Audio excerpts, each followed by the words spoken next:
Now Moses was pasturing the flock of his father-in-law Jethro, the priest of Midian, and he led the flock to the west side of the wilderness and came to Horeb, the mountain of God. Then the angel of the Lord appeared to him in a blazing fire from the midst of a bush.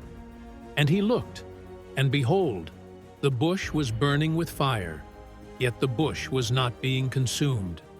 So Moses said, I must turn aside and see this marvelous sight, why the bush is not burning up. When the Lord saw that he turned aside to look, God called to him from the midst of the bush and said, Moses, Moses. Here I am. And he said, Do not come near here.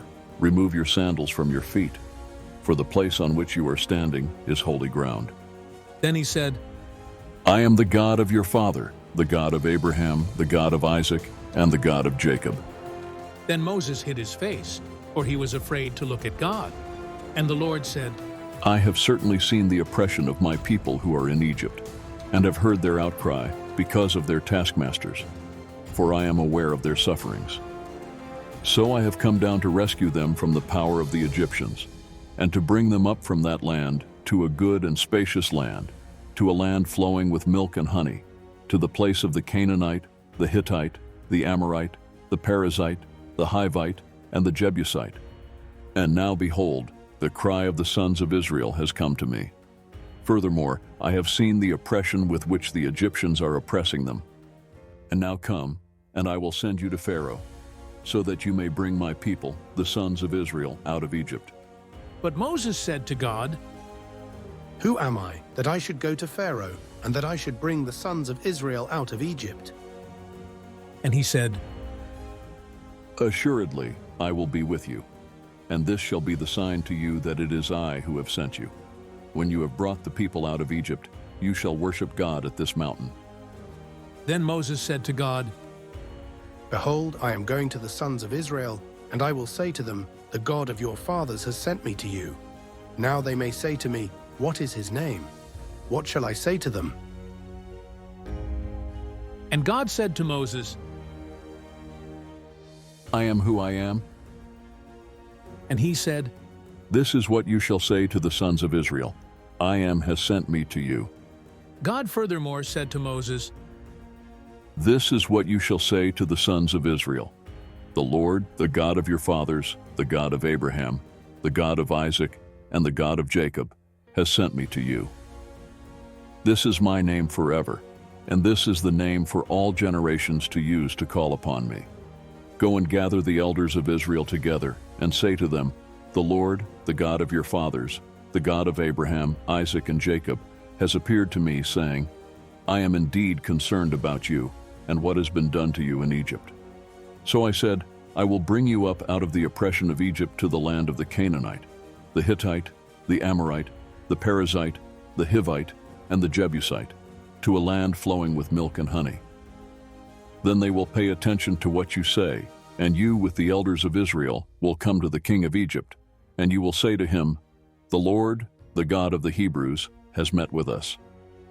So now please let us go a 3 days' journey into the wilderness, so that we may sacrifice to the Lord our God.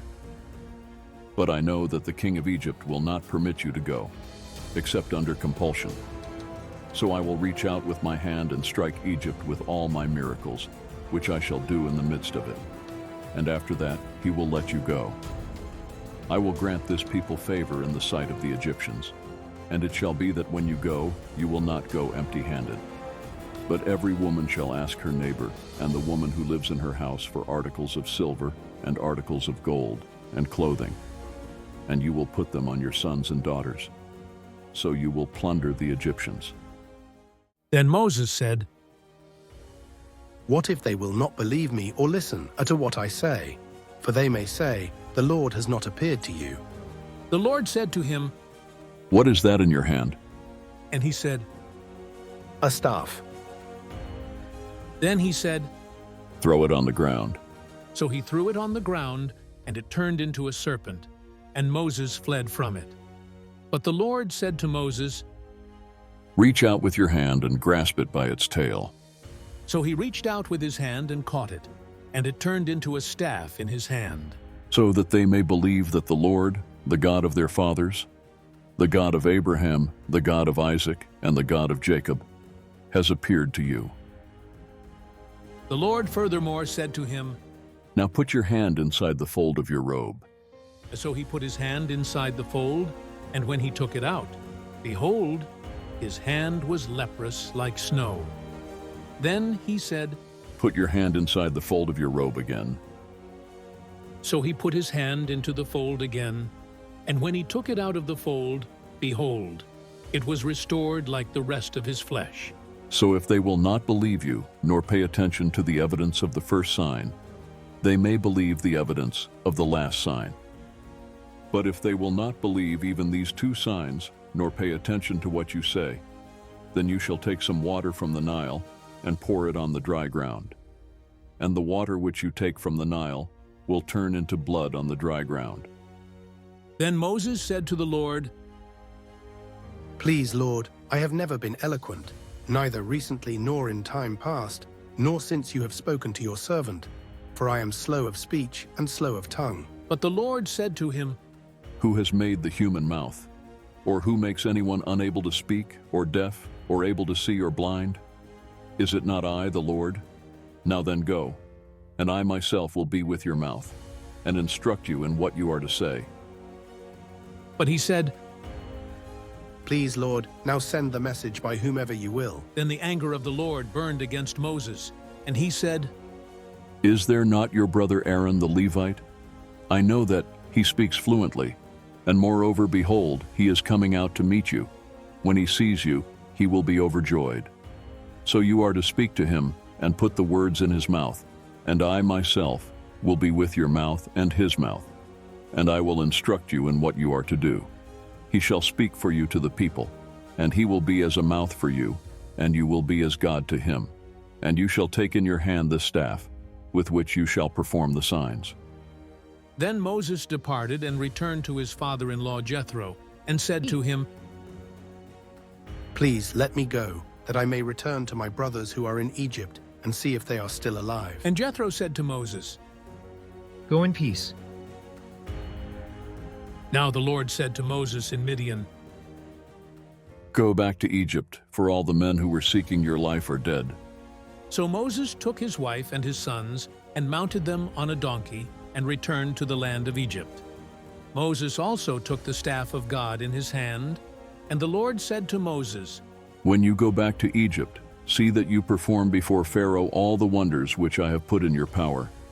But I will harden his heart, so that he will not let the people go. Then you shall say to Pharaoh, This is what the Lord says, Israel is my son, my firstborn. So I said to you, Let my son go, so that he may serve me. But you have refused to let him go. Behold, I am going to kill your son, your firstborn. But it came about at the overnight encampment on the way that the Lord met Moses and sought to put him to death. So Zipporah took a flint and cut off her son's foreskin and threw it at Moses' feet. And she said, You are indeed a groom of blood to me. So he left him alone. At that time she said, You are a groom of blood, because of the circumcision. Now the Lord said to Aaron, Go to meet Moses in the wilderness. So he went and met him at the mountain of God and kissed him. Moses told Aaron all the words of the Lord with which he had sent him, and all the signs that he had commanded him to do. Then Moses and Aaron went and assembled all the elders of the sons of Israel. And Aaron spoke all the words which the Lord had spoken to Moses. He then performed the signs in the sight of the people. So the people believed. And when they heard that the Lord was concerned about the sons of Israel, and that he had seen their affliction, they bowed low and worshipped,